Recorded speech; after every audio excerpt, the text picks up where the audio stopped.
Que Deus em Cristo continue abençoando a nossa noite. Amém? Evangelho segundo escreveu Mateus, capítulo 24, o versículo 15, que diz assim: Quando, pois, vires que a abominação da desolação, de que falou o profeta Daniel, está no lugar santo, quem lê, que entenda.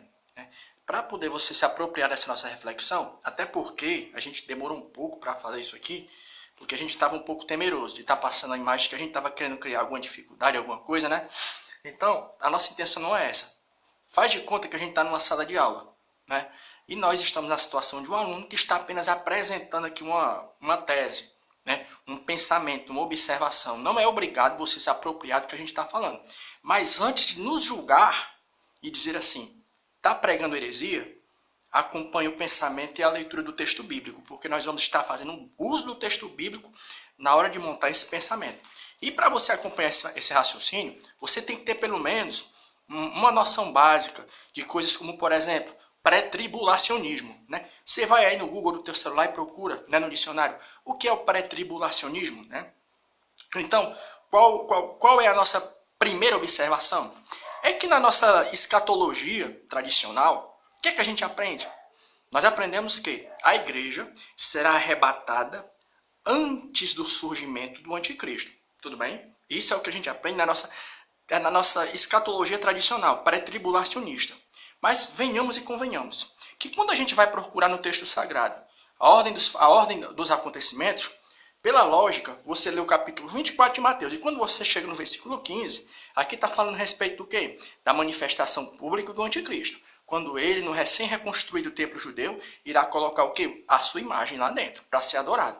Então, se o pré-tribulacionismo tivesse uma lógica bíblica, o arrebatamento da igreja era para ter sido descrito versículos antes do versículo 15. Pegou o pensamento? Porque o pré-tribulacionismo prega isso, que a igreja vai ser arrebatada antes da manifestação pública do anticristo. Antes e não depois. Então, pela lógica, o arrebatamento era para ter sido descrito versículos antes do versículo 15, onde o anticristo surge. E você só vai ver a Bíblia Sagrada fazendo menção do arrebatamento versículos depois. Por exemplo, como no versículo 28 do capítulo 24, e logo depois da aflição daqueles dias, é o versículo 29. Ó. E ele enviará, o versículo 31, e ele enviará os seus anjos com rijo clamor de trombeta, os quais ajuntarão os seus escolhidos, desde os quatro ventos. Aí você vai pular para o 36, por 38, porquanto assim como nos dias anteriores ao dilúvio, adianta um pouquinho, né? Está aqui, ó, o versículo 40. Estando dois no campo, será levado um e deixado o outro, né? Mas deu para acompanhar o raciocínio. Pré-tribulacionismo prega o quê? Que a igreja vai ser arrebatada antes do surgimento público do anticristo. Mas se isso tivesse uma lógica bíblica, segundo a ordem dos fatores, era para o arrebatamento ser o quê? Mencionado antes do versículo 15 do capítulo 24 de Mateus, e não depois. Aí você diz assim, irmão, ainda está pouca argumentação. Outra coisa que a gente aprende na nossa escatologia tradicional é que vai acontecer um intervalo de tempo de 7 anos entre o momento do arrebatamento da igreja e a ressurreição dos mortos, o arrebatamento da igreja e também a transfiguração dos mortos, o arrebatamento dos mortos em Cristo. Vai acontecer um intervalo de 7 anos entre esse momento em que a igreja vai ser arrebatada, a ressurreição dos mortos, e o momento em que o Senhor Jesus Cristo vai voltar em glória. Ó, arrebatamento da igreja, ressurreição dos mortos e o retorno visível de Cristo. Mas só que quando tu vai para a primeira carta de Paulo aos Tessalonicenses, capítulo 4, versículo 16, Paulo não vai mostrar esse intervalo de tempo. Ele vai mostrar as três coisas acontecendo de uma vez só. Arrebatamento dos vivos, ressurreição dos mortos e o retorno visível de Jesus Cristo. Voltando, né? É interessante, ó. Primeira carta de Paulo aos Tessalonicenses, ele não vai ver essa distinção, esse espaço de tempo de 7 anos, dividindo esses acontecimentos, né? Por isso que eu falei que é bom você ter uma noçãozinha básica, né? Primeira carta de Paulo aos Tessalonicenses, capítulo 4, o versículo 16, ele vai mostrar as três coisas acontecendo ao mesmo tempo. Porque o mesmo Senhor descerá do céu, a aparição pública de Jesus, com alarido e com voz de arcanjo, e com a trombeta de Deus. E os que morreram em Cristo ressuscitarão primeiro. Depois, o versículo 17, depois nós os que ficarmos vivos, seremos arrebatados juntamente com ele nas nuvens, ao encontrar o Senhor nos ares. Assim estaremos sempre com o Senhor. Ou seja, repetindo, na nossa escatologia tradicional, nós aprendemos que o arrebatamento da igreja vai acontecer antes da aparição do anticristo. Mas quando você vai para o capítulo 24 de Mateus, o que é que acontece? O arrebatamento vai ser descrito após o surgimento do anticristo, e não antes. E era para ser antes.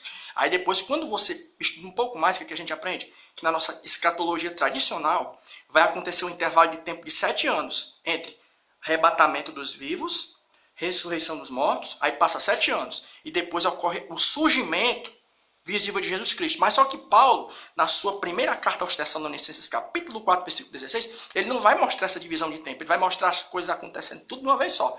O arrebatamento dos vivos, ressurreição dos mortos e a aparição pública de Jesus. Repetindo, 1 Tessalonicenses 4, 16, que diz assim, porque o mesmo Senhor descerá do céu, vai descer, Jesus descendo, a aparição visível, né? Com alarido e com voz de arcanjo e com a trombeta de Deus. E os que morreram em Cristo ressuscitarão primeiro.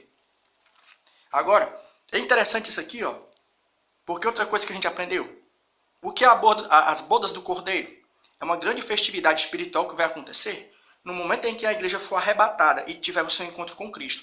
Na nossa escatologia tradicional, o que é que a gente aprende? É que as bodas do Cordeiro vai acontecer em que momento?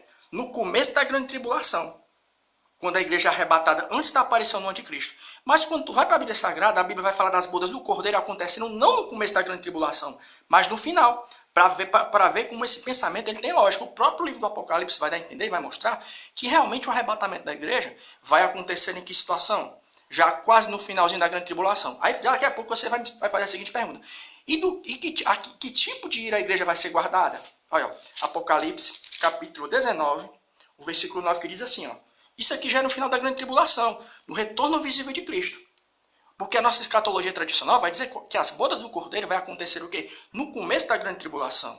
E o livro do Apocalipse vai mostrar as bodas do Cordeiro acontecendo já no final, no momento em que o Senhor Jesus Cristo volta em glória. Acompanhe o raciocínio. Apocalipse 9:19. E disse-me, escreve, bem-aventurados aqueles que são chamados à ceia das bodas do Cordeiro.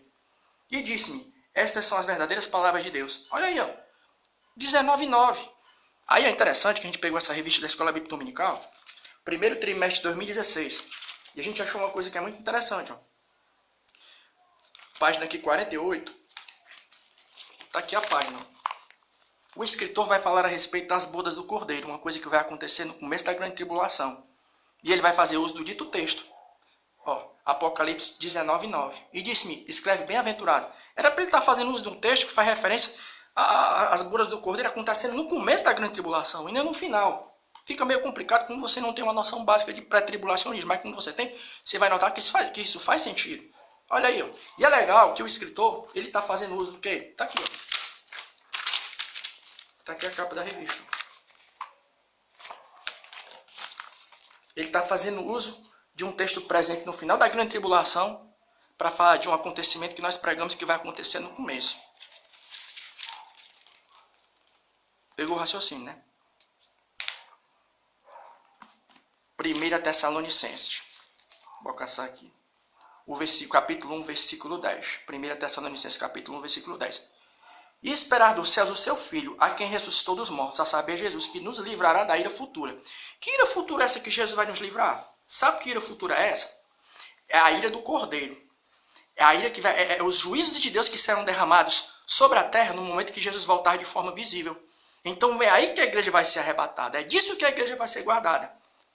Mas para terminar, porque, né, se esse pensamento estiver correto, aí é que está a implicação, né?